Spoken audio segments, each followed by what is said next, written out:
Hi everyone, my name is Elizabeth White, and for my oral abstract, I looked at the Text2BHealthy campaign. So Text2BHealthy is a text-based program sponsored by the University of Maryland and their SNAP-Ed program. It is a program that targets low-income parents of elementary school-aged children in Maryland. It's an opt-in text message program where parents receive 2 texts per week for about 2 years.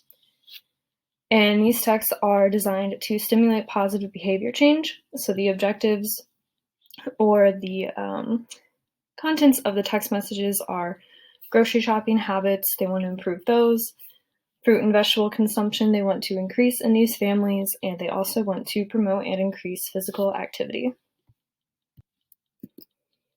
So how Text2BeHealthy works is it works in combination with an existing school program for children. So these schools in Maryland have a nutrition education curriculum already involved, and this is supposed to kind of complement that curriculum for the low-income parents. So they receive text messages about school and community events, sales that are happening at local grocery stores that they can take advantage of. It also includes some tips for getting physically active with the family and stuff like that.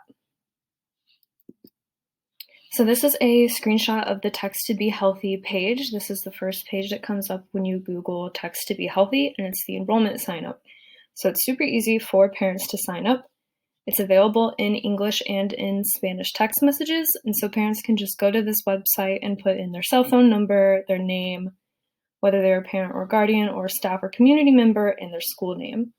And so the way it works is since there's multiple schools that are enrolled in this program, they'll put in their school name, and then based on the location and the area code of that school, they'll get information regarding like that local community. So it's very personalized to where the families are and what is available to them.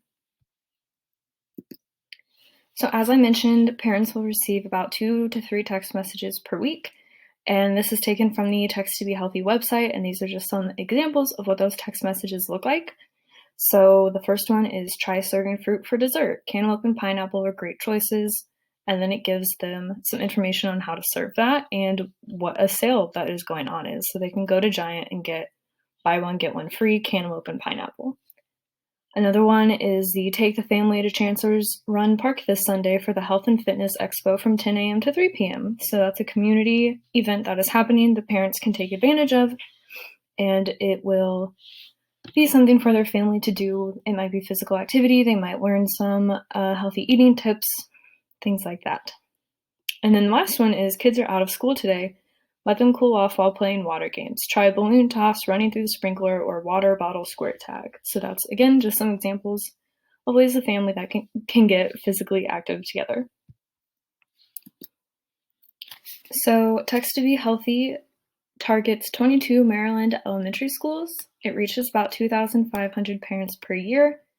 It hits about 33% of parents in participating schools. I'm unsure whether this is 33% of all parents in the schools, whether they're low income or not, or if this is 33% of low income parents in those schools, since it is a program that targets low income families. I believe that it is 33% of parents low income or not, but again, I couldn't find specifically what that 33% is.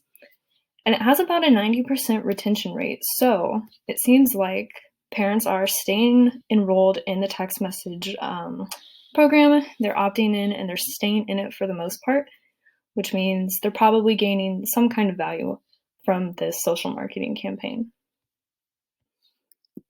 So is the program effective?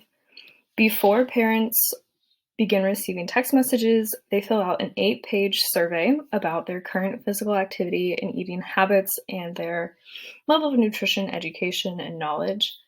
They also receive that same 8-page survey at the end of 2 years to assess how their behaviors have changed and if the program has been helpful. And when they studied it, they found that when combined with the already existing classroom nutrition education, the youth demonstrated increased fruit and vegetable consumption, increased physical activity, they had a higher taste preference for healthy foods, and higher fruit and veg self-efficacy. So when it comes to the kids, The program certainly seems to be working, and these kids are making healthier choices, or they have healthier options provided for them that they are choosing over less healthy snacks or things that they could be eating. So the University of Maryland and the SNAP Ed program conducted a bit of a study looking at existing participants, and they found that 58% of the parents reported often or always eating more than one kind of fruit each day, and 68% of those parents said that their children does the same, and that is a result of receiving the text messages and knowing what is going on in the classroom. They also 65% reported eating more than one kind of vegetable each day, and 53% said that their children do the same thing. For physical activity, parents reported spending an average of 6.1 hours per week, or 52 minutes per day, engaged in physical activity, and their children spent an average of 5.1 hours each week engaged in physical activity. And so this was comparing, after that 2-year mark, comparing the survey results to the survey answers before they began the text program. And this image here says that 97% of Text2BeHealthy participants report regularly engaging in healthy behaviors suggested in the text messages. So this means that almost all of the participants are taking what they're receiving and the suggestions that they're getting in those text messages, and they're using them in their everyday lives and making healthy behavior choices based on those text messages. And so you can kind of imply that if they weren't getting that information in the text message and they weren't being told about these fruit and vegetable sales or these community or school events going on that are a chance to be physically active or learn more about a healthy lifestyle, they probably wouldn't have been partaking in those activities. So when I first started reading about this program, or I guess really when I just heard what it was before I really dove into it and read about it some more, I was a bit skeptical. I think in 2021, it's pretty easy to assume that most people have a cell phone and a cell phone plan because just our way of life, you kind of depend on those things now. It's a lot harder to get by without one. But I did think, what if there are parents who don't have a cell phone or a phone plan, and so they can't take advantage of this text messaging program? Is there a way that those people could be included, or is it just something that got overlooked or maybe not looked at a lot because those people just simply aren't there and pretty much everyone has a cell phone? I was also curious about if there are parents who live in food deserts, because food deserts can definitely exist in pretty urban and populated areas. And so I'm not really familiar with the exact locations of these 22 elementary schools in Maryland or really anything about Maryland at all. But I did wonder, are there food deserts there? And how do they navigate saying, oh, there's a sale at Giant this week on whatever produce, but what if the parents live far away from there, or they don't have the transportation to get to that store to take advantage of that sale? I think as I read more about the program, I wasn't really concerned about that thought anymore because it did say they had a 90% retention rate and 97% of the parents were regularly taking advantage of the information provided in those text messages. So I'm really not sure if that even is a problem, but it is something that I thought of when I was initially looking at this program. One thing I thought was really interesting is how successful the program is in getting parents and kids to meet recommendations for physical activity. Because I feel like physical activity is something that a lot of people just don't get enough of, and that's pretty widely reported on. And parents reported that the children were getting about 5 hours on average per week, and the parents themselves were getting about 6 hours on average per week. And 5 hours of physical activity is twice the amount that is recommended by the WHO or the CDC, which is 150 minutes per week of moderate or intense physical activity. So the program is doing a really good job at getting parents and kids up on their feet and engaging in some kind of physical activity together. And I think that that is a really awesome thing about this program, because in today's age and in our society, it's really easy, especially for kids, to just not be getting activity. We live in much more urban and developed areas, so they may not have a place to go play or wander or explore outside. And obviously, we have a lot of access to screens, and screens are very fun for kids. And so I think that that is a really awesome thing that the program is doing successfully. It was kind of unclear on the reports I read whether parents and kids are meeting the actual recommendations for fruit and vegetable consumption. It was measured in numbers of different fruits and veggies they consume per day.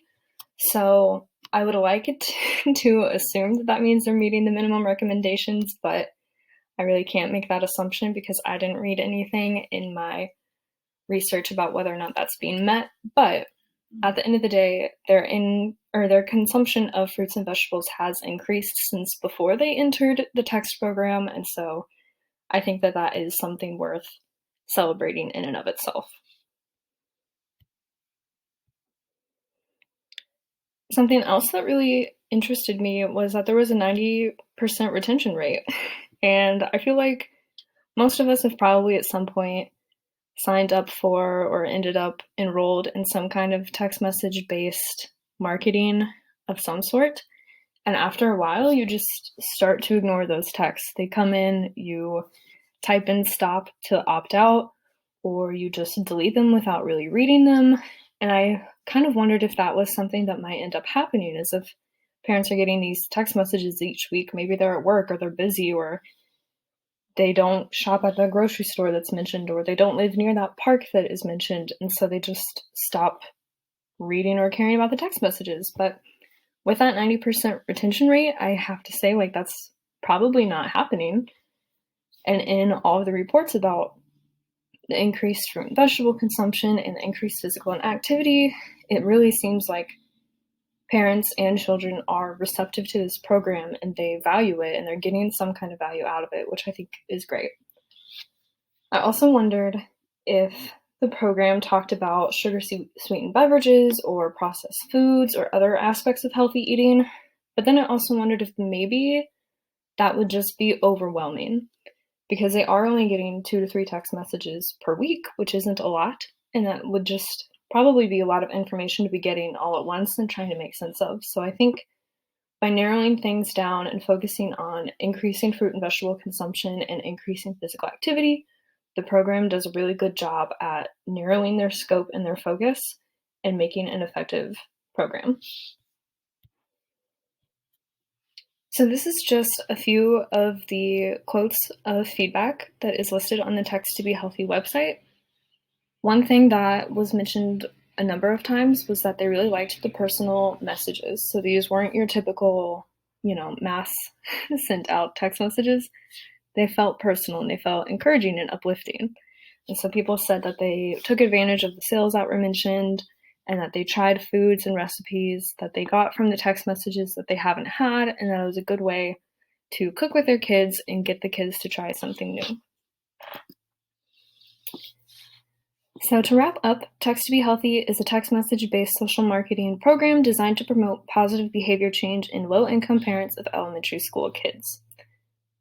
The objectives are to increase fruit and vegetable consumption as well as physical activity when combined with in-class nutrition education. The program has seen a lot of success in promoting behavior changes in the enrolled parents. Participants have a 90% retention rate and 97% report implementing the changes or the advice offered in the text messages into their personal lives. And I think part of this retention rate and this receptiveness is attributed to they're only getting 2 text messages a week, so it's not feeling spammy or overwhelming. And then the text messages are written in a very positive and personal way, so it doesn't feel impersonal or kind of just like you're getting an automated text message. And then if you'd like to learn more about this campaign, I use the SnapEd toolkit and the Text2BeHealthy website to get most of my information. And thank you for listening to my presentation.